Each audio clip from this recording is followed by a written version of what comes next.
Alright, so I've been working properly on the Dino game slash Mime game, if you guys are down to do that whole thing. I'm thinking about all my ideas that way, so I hope everybody's down to do it. Anyway, I did a lot of sanding off of edges and started really working on the game proper again. You know, making it so we can have a sort of bigger open world and just sanding off the edges of the levels that we have now and removing some of them. Also making just easier things that make it easier on the player. Like now I have a thing where if I spin the mouse wheel down, it gives me just a little bit of extra momentum, or a lot if you build it up a lot. It just makes it easier to go up slopes and stuff. And then I also made it so if you hold down, you stop. You go to a stop. It should even be faster than that, honestly. Let's make it faster than that right now. Stop, I mean, you should stop faster.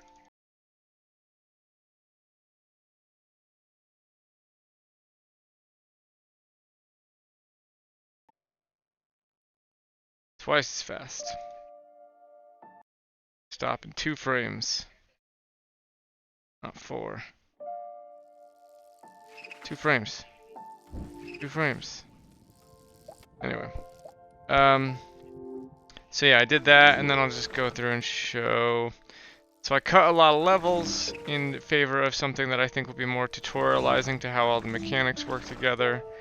I did fix the thing where the music stops, finally. So there you go, Michael. I made these new doors where, so the door won't open if I'm walking in front of it, my dinosaur self, but I need the fire. Come to me, fire. Where the fuck are you? Oh, I must have fired it very far off screen. It's coming back. Boom. Now I can open it. It makes so I can make puzzles where the player has to have the, what's going on? Something's slowing down the game right now. Anyway, figure out what it is later. You'll notice I also changed the color of the solids and the shadows to the same color. I think this is cool because I can hide things like in this new open world that we're doing between the circus, the church, and the museum. Oh, I noticed, look, there's a little divot there, so I know there's a way to get up there, that there's a place up there. I couldn't hide things like that in the way that it previously was done. Yeah, I redid a lot of the levels, so we're gonna have to make some new levels for the museum, and I still want to do the boss tower thing. Then also, I've got just a bunch of ideas for the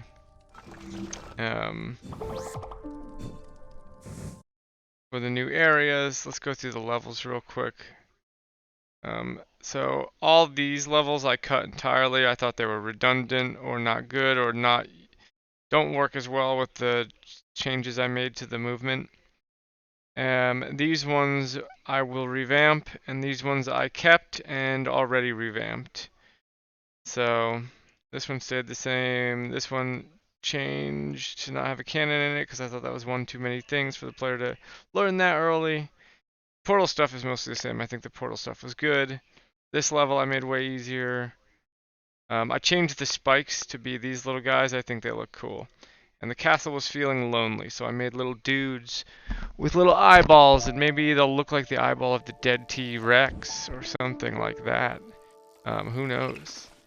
Where can we go to see them? To the left, I think there are levels with spikes.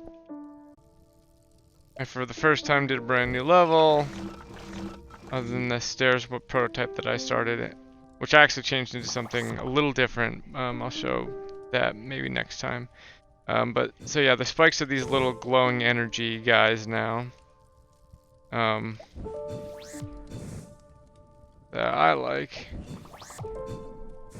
because they're drawn over top of the shadows and they look neat. Well, I also made this spring that shoots you horizontally. I made a wall that the barrels can explode. I won't show that. But yeah, and you can also see if we go through the hub world now, I'm planning for, you know, more areas, a world out here, right? Like, got stairs going down. Let's just look at it over here.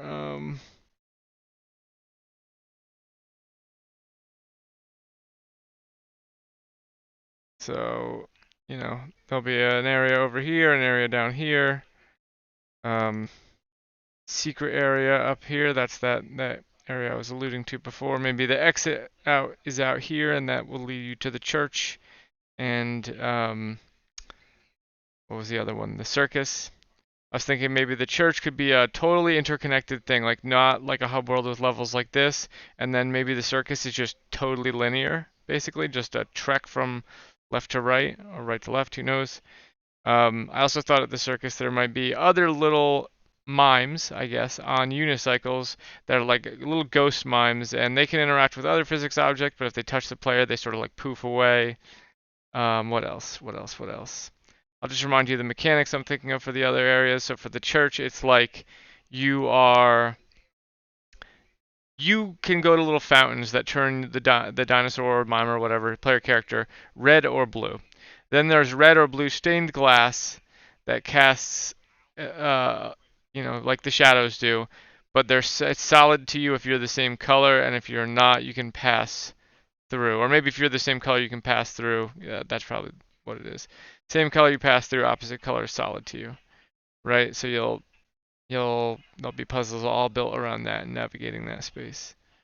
Yeah, the last thing I want to do before starting to work on those new areas is finish up some levels here and also make it so that the like middle area where you're building the T-Rex, instead of it just like slowly building up as you beat levels, I want you to beat the level, and then when you're out here in the hub world, the bones that you have follow you around, and then when you visit here, the bones sort of like fly off you and build the next piece of the T-Rex. After that's done, I will start working on the new areas. I'm working on 3 projects though right now. One with my brother, a 3D puzzle game. Um, this one and this mole one that the digging root mole one that I made for the global game jam I want to work on. So the plan is to work on this one and the mole one during the week alternatingly, and then the 3D puzzle one on the weekends. So this was my week's work for this. Next week I'll go back to the mole, and the week after I'll have another update about this for you guys. If you're interested, let me know if you're on board with all these ideas. Vincent also, Michael, if you could, if you're around, or any of the sound guys really, I need more sounds. I need music for the other areas. Like outdoor nature sounds would be nice. And then Vincent, if you wanted to do the mime thing, if you were down to do the mime thing, I was hoping you'd draw a sprite. But I was thinking maybe, this is gonna sound weird, but if you could split the sprite into his arm bits and his torso and legs as another bit, I'd like to animate the arms separately because I did that for my mole game, and I think it's interesting to be able to assign different animations contextually that way to the arms versus the body. It really worked for the mole game. But whatever, even if you send it to me as a single sprite, I can just split it up myself and just like copy your style and add whatever I need. But you did the original character sprite, so, and pretty much all the sprite work in this except for the stuff my brothers did. So yeah, if you guys are down to keep working on it, get at me. If you're too busy, I totally get it. The end.